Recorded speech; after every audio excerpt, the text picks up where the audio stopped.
My name is Evelyn. I am 68 years old, and my occupation is a retired high school principal. For years, my daughter-in-law treated me like a penniless burden, openly counting down the days until she could dump me in the cheapest state-run nursing home she could find. She looked at me not as a mother, but as a useless squatter, taking up space in my own home. But as we sat in the heavy leather chairs of my attorney's downtown office, her greedy, arrogant smirk vanished forever. She strutted into that room, fully expecting to execute a master plan and inherit everything I had ever built. Instead, the lawyer handed her a single piece of paper that shattered her perfectly calculated reality. It was an eviction notice, signed by the broke and useless woman she so deeply despised. The bitter cold drafts in the converted garage were a constant aching reminder of the disrespect I endured daily. I had spent over 3 decades walking the polished hallways of a high school commanding respect and shaping the lives of thousands of students. Now I found myself shivering in a poorly insulated room that barely fit a twin bed, a small dresser and a box of my remaining memories. Across the driveway I could see the warm, glowing lights of the sprawling estate that I rightfully owned. Marcus, my 35-year-old son, used to be a kind and considerate man. But ever since he married Tasha, he had become an utter ghost of himself. He was completely passive, avoiding any form of conflict, and entirely willing to bend to her every unreasonable demand just to keep the peace in his marriage. Tasha was sharp-tongued and carried a toxic entitlement that suffocated everyone around her. She treated me with a blatant, cruel disregard, firmly convinced that I was flat broke and only surviving because of her immense generosity. Just yesterday morning, the small space heater in my garage sputtered and died. The temperature dropped quickly, making my joints ache from the damp cold. When I walked up to the main house and politely asked Tasha if we could call a repairman, she did not even bother to look up from her phone screen. She simply rolled her eyes, let out a loud and theatrical sigh, and muttered that Marcus worked too hard for his money to keep fixing things for a freeloader. A freeloader. She called me a freeloader in the very house my late husband and I had built from the ground up. I stood there biting the inside of my cheek, watching her sip her overpriced coffee in my custom-designed kitchen. She genuinely believed I was a pitiful old woman with empty pockets, clinging to the scraps of their fictional success. She had absolutely no idea that my silence was not a sign of surrender. It was simply the calm before the storm. My late husband Thomas and I never cared much for flashy cars or expensive designer clothes. We were both educators who deeply understood the true value of a hard-earned dollar and the profound peace of mind that comes from absolute financial security. For over 40 years, we poured every spare penny into smart, long-term investments, purchasing commercial real estate and reliable municipal bonds. We lived comfortably, but far below our actual means. We drove the same sensible sedans for well over a decade and took modest, quiet vacations. Our neighbors and friends naturally assumed we were just scraping by on standard retirement pensions. But beneath that humble surface, we were quietly building a massive multi-million-dollar trust fund. We wanted to ensure our family would never know the bitter sting of poverty. We did not flaunt our wealth because true wealth does not need to shout for attention. It simply sustains quietly in the background. When Thomas passed away unexpectedly 3 years ago from a sudden heart attack, a massive and irreplaceable part of my soul went with him. The sprawling estate we had proudly purchased in the late 90s suddenly felt entirely too large and overwhelmingly quiet, without his deep, comforting laughter filling the wide hallways. Around that exact same time, my son Marcus and his new wife Tasha were severely struggling. They were drowning in mounting credit card debt and barely managing to make rent on a tiny run-down apartment downtown. As a grieving widow and a deeply loving mother, I made a decision that would eventually become my absolute greatest regret. I warmly invited them to move into the main house, completely rent-free.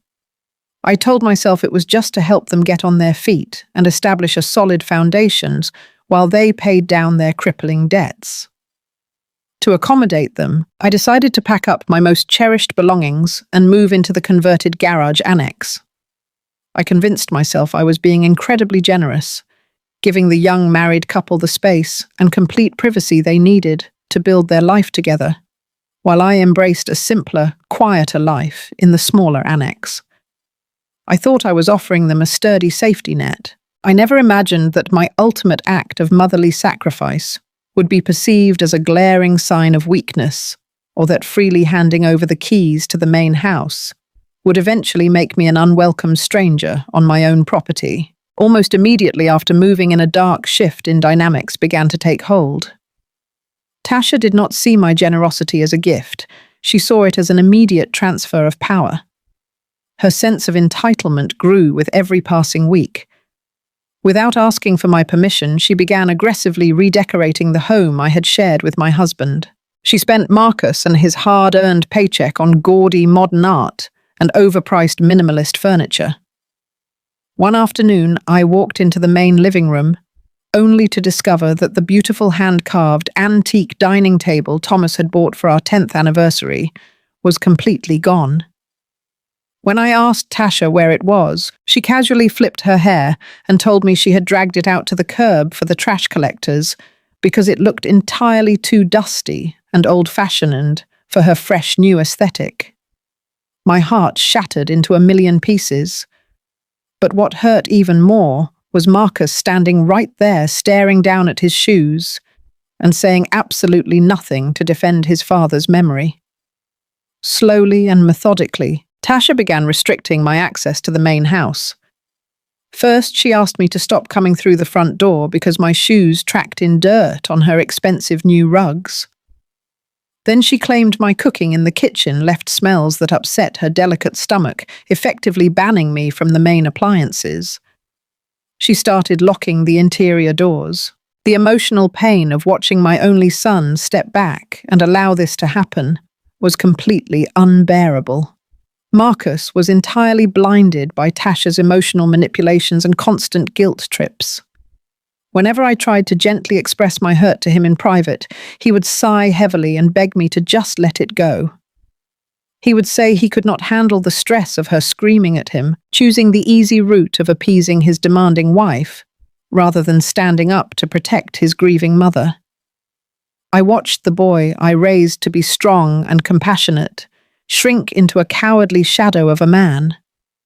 I was utterly isolated, freezing in a poorly insulated garage, while the woman who had stolen my son's backbone strutted around my house like a queen who had just conquered a weak and defenseless kingdom.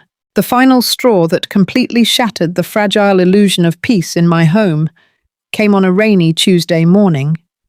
Without any prior warning or even a simple conversation, Tasha's younger sister Keisha arrived with 6 massive suitcases and abruptly moved right into the sprawling guest bedroom of the main house.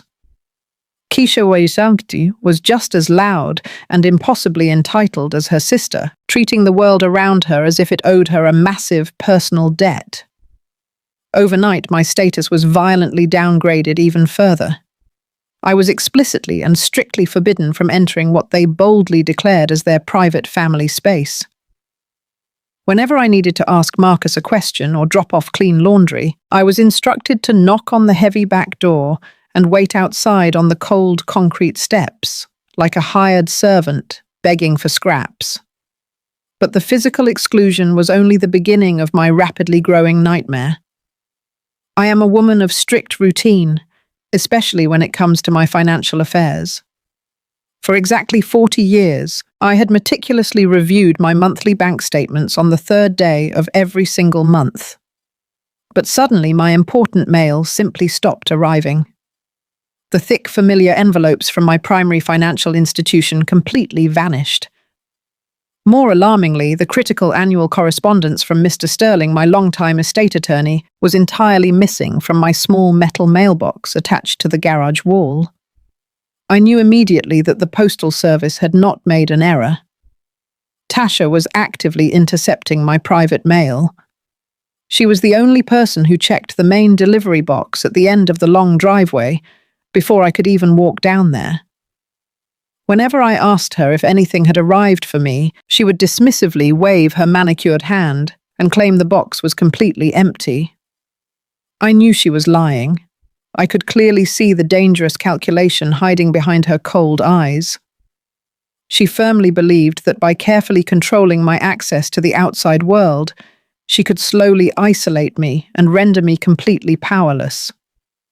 She assumed that without my mail, I would just quietly wither away in the damp, cold garage and eventually forget about the vast financial empire I had painstakingly built over a lifetime. She vastly underestimated my incredibly sharp intelligence and my own unyielding determination. I knew perfectly well that I absolutely had to uncover exactly what she was hiding. The perfect opportunity to investigate presented itself the very next weekend. Tasha and Keisha loudly announced they were spending the entire Saturday at an exclusive luxury spa downtown, charging the wildly expensive treatments directly to my son's already overextended credit cards. Marcus was working a grueling double shift at the office just to keep up with her relentless spending habits. As soon as their pristine white luxury SUV pulled out of the long driveway and completely disappeared down the street, I immediately walked to the back porch. I reached deep under the heavy stone planter and retrieved the rusty old spare key that Tasha had absolutely no idea even existed. My heart pounded heavily against my ribs as I quietly slipped the metal key into the lock and silently pushed the heavy oak door open. Stepping back inside the home I had designed felt like trespassing in a strangely foreign museum. I did not waste a single precious second looking at her tacky new decorations. I walked directly down the wide hallway and straight into what used to be Thomas and my shared study, which Tasha had selfishly claimed as her personal home office. The large mahogany desk was completely cluttered with fashion magazines and scattered receipts. I carefully opened the heavy bottom drawer, digging past meaningless junk mail, until my trembling fingers finally brushed against a thick manila folder, tucked securely all the way in the very back. The tab was simply labeled with my name. I pulled it out and slowly opened it on the smooth desk surface. The very first things I saw were brightly coloured glossy brochures. I picked them up, my eyes scanning the desperately cheerful text. They were pamphlets for highly restricted state-run nursing facilities located 3 counties away. These were notorious institutions, widely known for severe understaffing, bleak living conditions, and absolutely dismal health department ratings. They were dark, depressing places where discarded elderly people were coldly sent to rot away and quietly die alone. Tasha was not merely casually browsing for simple assisted living homes. She was actively and maliciously shopping for a cheap remote prison to permanently lock me away forever. The sheer calculated cruelty of her plan hit my chest like a heavy block of solid concrete, leaving me completely breathless in the deafeningly silent room. But the brochures were only the very surface of her betrayal. Beneath the horrifying stack of nursing home brochures, I discovered a thick stack of formal legal paperwork. I lifted the pages into the light and felt all the blood violently drain from my face. They were completely falsified power of attorney documents bearing a painfully obvious and clumsy forgery of my personal signature. Right behind those documents was a fully drafted court petition deliberately designed to declare me legally and medically incompetent. The petition was filled with absolute lies claiming I wandered the neighborhood at night and routinely left the stove burning. She was meticulously building a massive fraudulent legal case to strip away my basic human rights. My vision blurred with hot, angry tears as I set the terrible papers down. Next to the folder, my old family iPad sat directly on the desk, fully charged, and carelessly left unlocked. It was still synced to the same account Tasha used for her messaging applications. A new notification suddenly illuminated the glass screen. I tapped the glowing icon and opened a long, active text thread between Tasha and Keisha. The cruel words jumped directly off the bright screen and slashed right through my breaking heart. Tasha had typed a message just that morning. It read, "As soon as the old bat is locked up in the facility, we sell the estate. Marcus won't stop me. We will be millionaires by Christmas." Below that horrific statement, Keisha had simply replied with a row of laughing emojis and a picture of an expensive sports car. My hands shook so violently that I nearly dropped the heavy device onto the hardwood floor. A profound, agonizing heartbreak washed entirely over me. My own son, the sweet little boy I had gently raised and endlessly loved, was going to blindly allow this monstrous woman to discard me like a broken piece of unwanted garbage. He was so incredibly weak that he would simply stand completely aside while his greedy wife stole my remaining years and my absolute freedom. I closed my stinging eyes and took a long, trembling breath, desperately trying to steady my rapidly spinning mind. In that perfectly quiet and lonely moment, a massive fundamental shift occurred deep within my weary soul. The heavy, suffocating grief that had anchored me down since my dear husband's tragic passing suddenly evaporated into thin air. The deep, paralyzing sadness over losing my son's genuine affection instantly vanished. In their immediate place rose a sudden, terrifying and absolutely chilling cold fury. I was not a helpless old victim waiting to be thoroughly slaughtered. I was an incredibly wealthy and fiercely intelligent woman who literally owned the very ground they boldly walked on. Tasha had foolishly brought a simple paper knife to an absolute war, and I fully intended to absolutely destroy her entire world without showing a single ounce of mercy. I slowly wiped my wet face, firmly grabbed the glowing tablet, and carefully prepared my mind for a long, absolutely epic and undeniably brutal righteous reckoning. I did not scream, and I did not storm into the hallway to confront them. Decades of working as a high school principal taught me that reacting in anger only hands your enemy the advantage. Instead, I reached into my cardigan pocket and pulled out my smartphone. My hands had completely stopped shaking, replaced by a steady, cold precision. I meticulously photographed every single page of the forged power of attorney documents, making sure the clumsy fake signature was perfectly clear. I captured high-resolution images of the nursing home brochures and the malicious court petition draft. Finally, I took several clear pictures of the glowing iPad screen, preserving the cruel text messages between Tasha and Keisha. Once I had secured all the evidence, I carefully placed the folder exactly where I found it, perfectly aligned in the back of the drawer.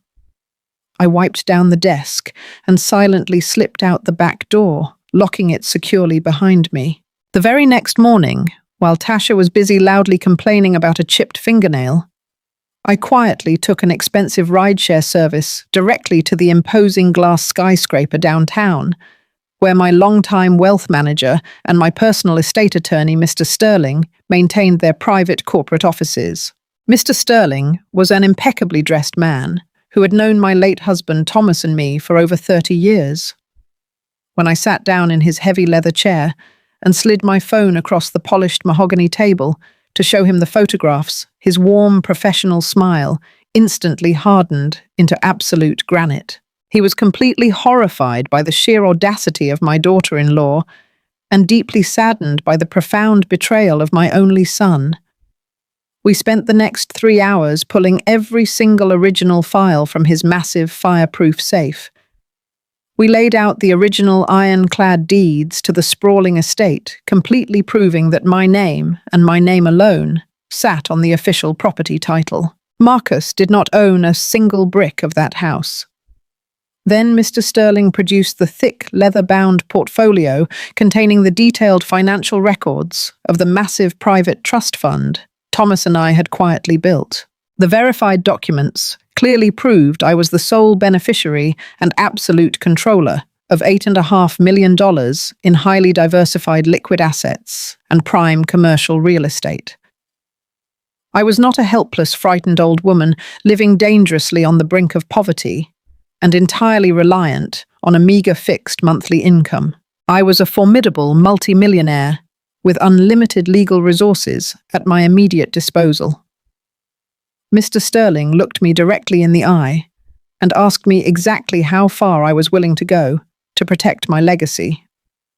I did not hesitate for a single second. I told him I wanted to legally and financially annihilate her completely. I told him I wanted to burn her vicious little fantasy straight to the ground and ensure she walked away with absolutely nothing.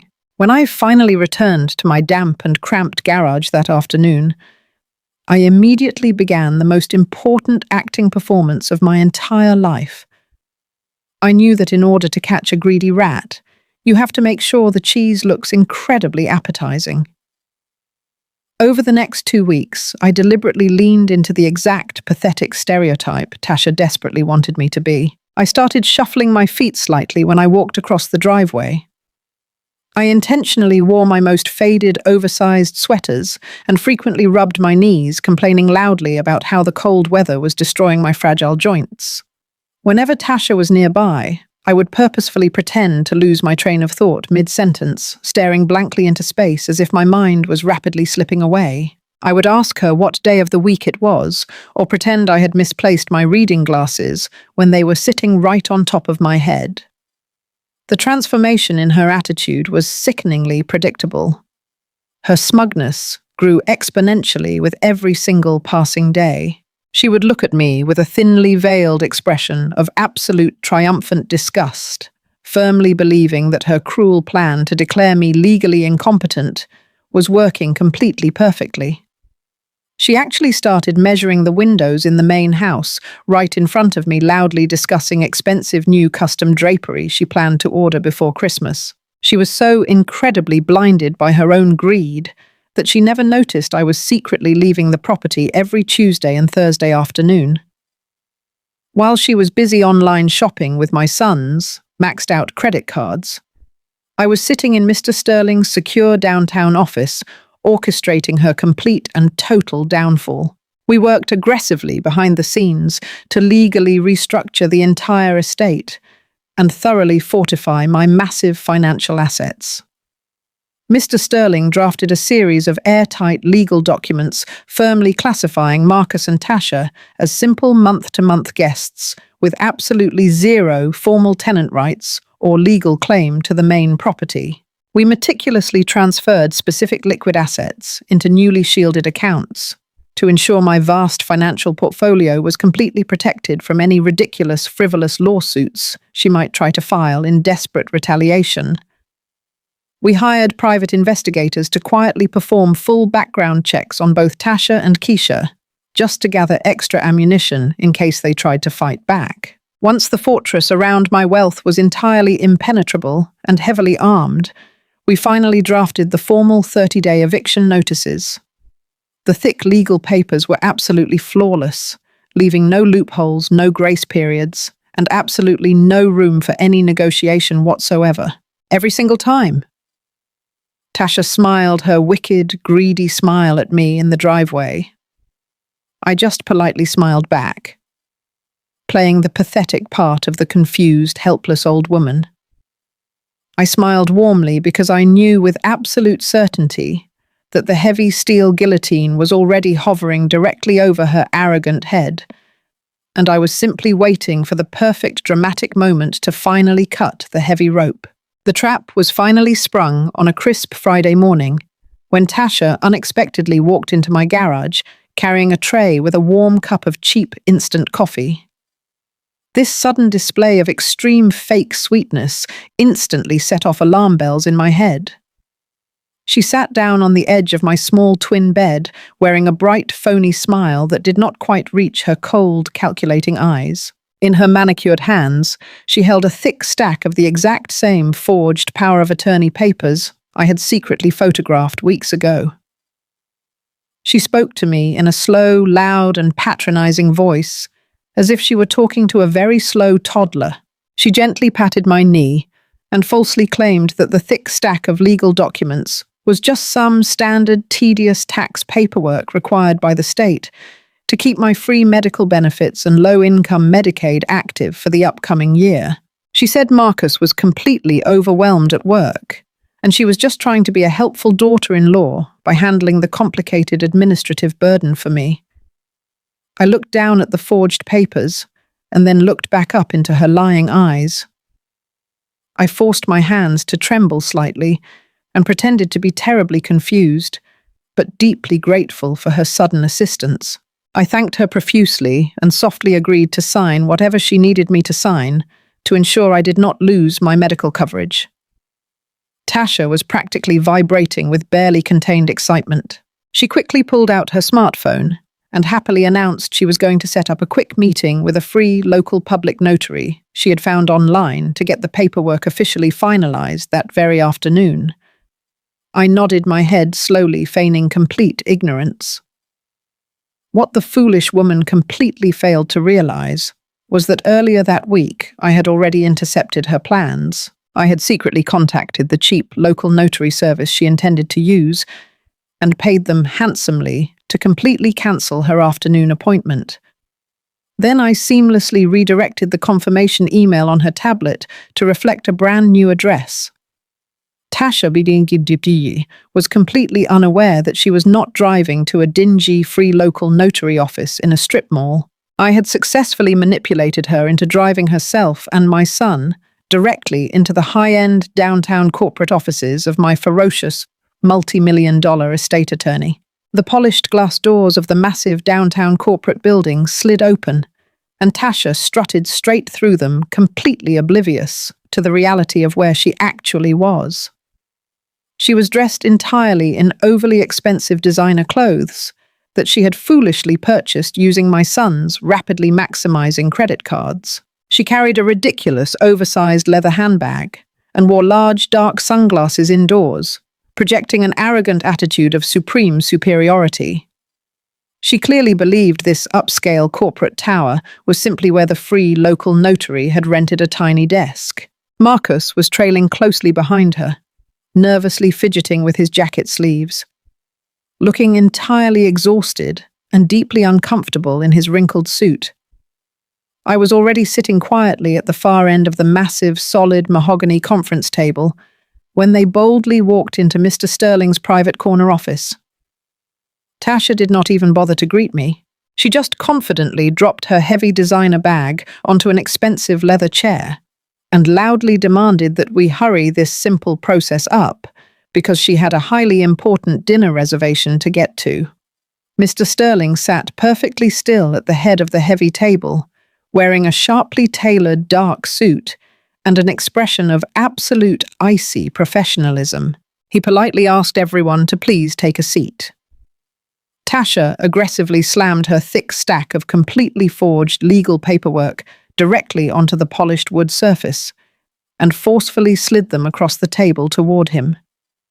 She spoke to my highly respected multi-million-dollar estate attorney exactly as if he were an uneducated low-level employee working a minimum-wage counter job. She snapped her manicured fingers and sharply instructed him to simply stamp the boring tax papers and witness my shaky signature so she could finally take over my finances and get me moved into a cheap state facility.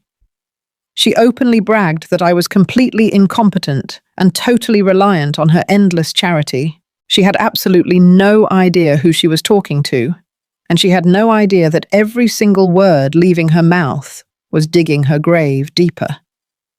I sat back quietly in my comfortable chair and watched the absolute ignorance radiate from her perfectly contoured face. Marcus stared down at his shoes, completely silent, just as he always was. Mr. Sterling slowly picked up the forged documents, adjusted his expensive glasses, and looked directly into Tasha's incredibly arrogant eyes without even blinking.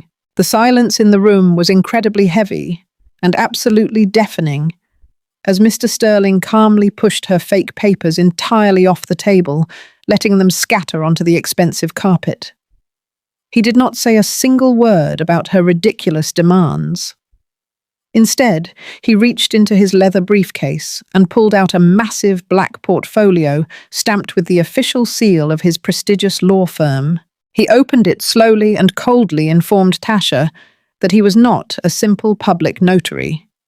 He introduced himself as the senior partner of the most powerful estate management firm in the entire city. He then stated with absolute legal authority that I had just passed a comprehensive private medical evaluation earlier that morning, proving I was of entirely perfect sound mind and fully capable of managing my own vast empire.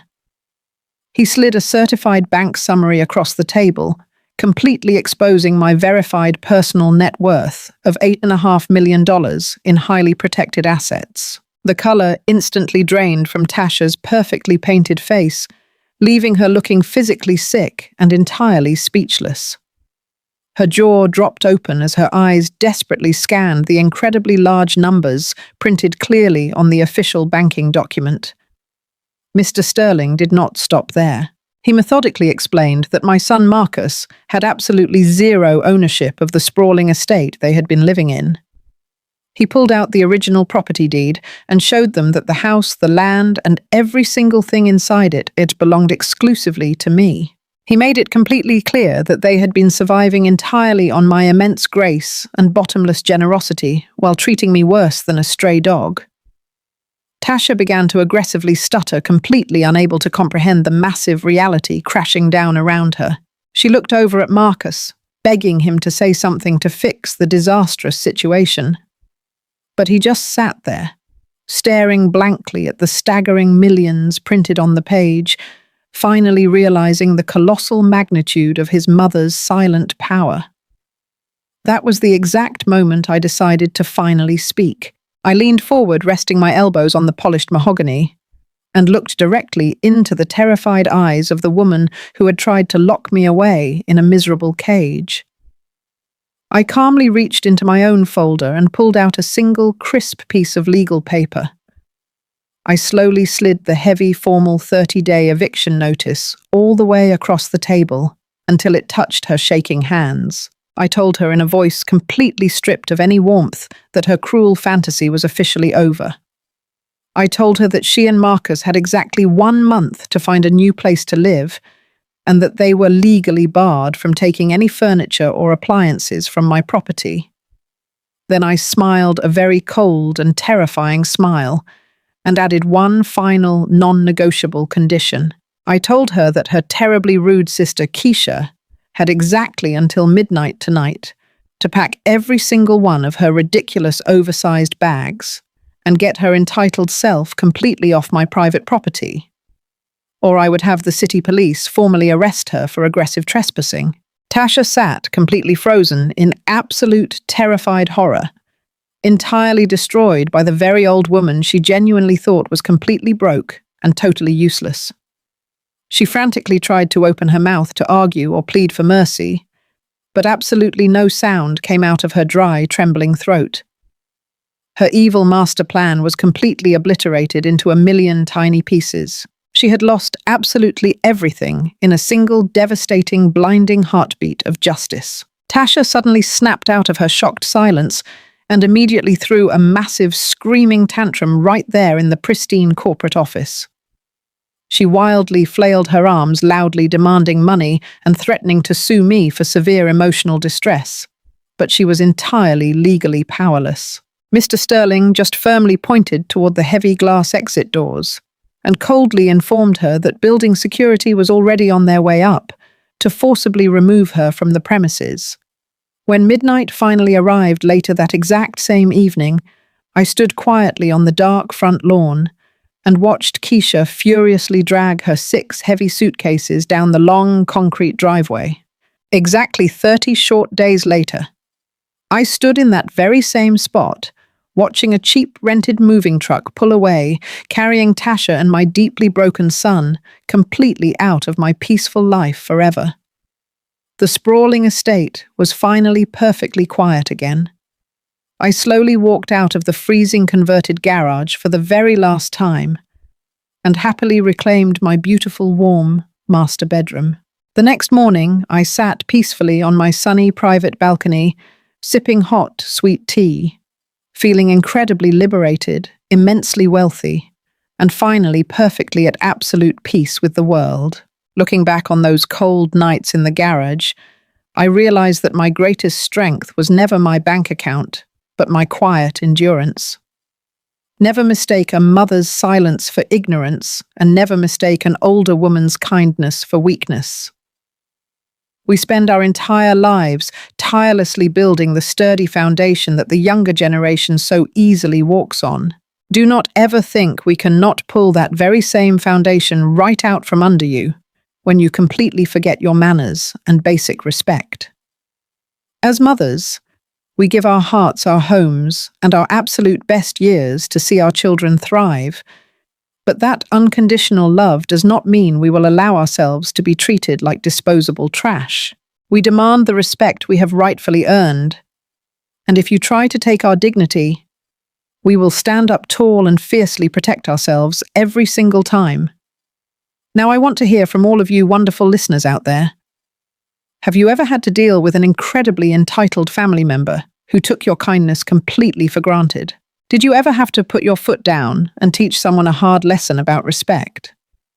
Please take a moment to tell me your own personal story down in the comments below, because I read every single one of them and we can all learn from each other's strength. If you enjoyed hearing my story today, please do not forget to like this video and hit that subscribe button so we can keep growing this amazing community together. Also, please let me know exactly which beautiful state or country you are watching from today and tell me how long you have been tuning in to our channel. Thank you so much for listening and have a perfectly wonderful day ahead.